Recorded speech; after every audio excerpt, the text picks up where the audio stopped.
Hey everyone, welcome back to Corporate Decoder. Today, AKR just filed a Form 8 cake announcing a major credit facility update, and I'm seeing a key detail that shows their future borrowing power. Quick note, this is not financial advice, just my take on public filings for educational purposes. The company has extended its credit lines and added new loans, which has big implications for how much cash they have available to operate and grow. Alright, let's dive into Acadia Realty Trust's latest filing, which is a Form 8. This is a report that companies file when they have significant events to announce to the public, and this one is all about their financing. Acadia Realty Trust, for those who might not know it, is a real estate investment trust, or REIT, that focuses on retail properties. Think of them as owners and operators of shopping centers and retail spaces. Now, a lot of these early sections are standard paperwork for these filings, making sure everything is in order. They're checking boxes to indicate what kind of announcement this is, and in this case, it is about a material definitive agreement. Just to give you a bit of background, Acadia Realty Trust's common shares are traded on the New York Stock Exchange under the ticker symbol AKR. This is what most investors are tracking. The main event here, as indicated by item 1.01, is the company entering into a significant new agreement. Specifically, they've executed a fourth amended and restated credit agreement.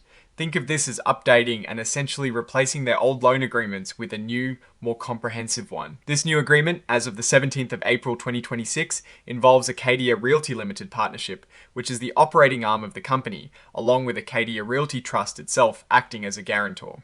They've worked with a pretty extensive group of banks, including Bank of America as the main agent and several other big names like Wells Fargo, M&T Bank, Truist, and PNC. This is essentially a major refinancing and extension of their borrowing capacity. It is updating their previous credit agreement from 2024. Now, this is where it gets interesting. The real estate business often relies on debt for growth. The revolving facility, which is like a flexible line of credit, has been extended from 2028 to 2030, with options to push it out even further. This gives them more breathing room. On top of that, they've added a new term loan a -3, for $137.5 million, and increased another existing term loan a -1, from $400 million to $512.5 million. Both of these new and increased term loans mature in 2031. They also have term loan a -2, which is $250 million maturing in 2030. The total potential borrowing capacity here can increase significantly, up to $2 billion. If they choose to exercise an accordion feature, this is a big deal for their financial flexibility. Guarantees are important. This means that Acadia Realty Trust and some of its subsidiaries are backing these loans until they get a solid credit rating. Specific subsidiaries that hold their properties will need to be guarantors. This shows how they are managing risk and ensuring lenders are covered. Now let's talk about interest rates. Borrowings will be based on either the SOFR rate, which is a common benchmark, or a base rate. The cost of borrowing, the margin added on top, will depend on how much debt the company has relative to its assets, or later on, their credit rating. As of the date of this agreement, the margins for SOFR loans range from 1.00% to 1.20%, and for base rate loans, they're quite low, from 0.00% to 0.20%. This tells us they are getting pretty good rates, reflecting their banking relationships and hopefully their financial stability. One important detail is that the operating partnership can cut back or cancel unused portions of these credit lines without any extra cost. This gives them flexibility to manage their debt obligations as their needs change. Like any loan agreement, there are conditions. They have to follow certain rules called covenants. These include financial performance targets and limits on things like how much they can pay out in dividends.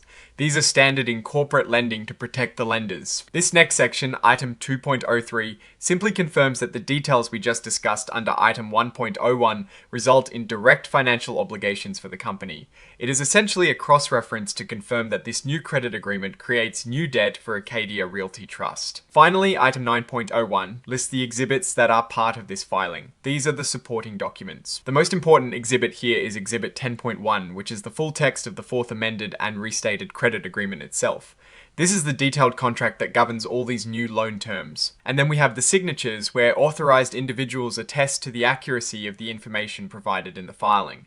John Gottfried, the Executive Vice President and Chief Financial Officer, signed off on this report, dated the 20th of April 2026. Looking at this filing, the big takeaway is how Acadia Realty Trust is securing its future financing.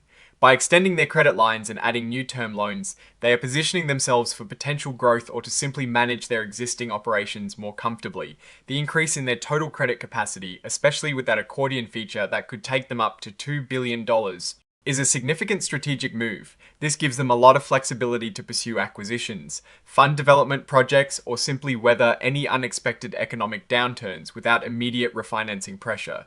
It is a strong signal that the company feels confident in its ability to manage increased debt and seize opportunities ahead. The fact that they are able to secure these extensions and new loans from a syndicate of major banks also speaks positively about their standing with the financial community.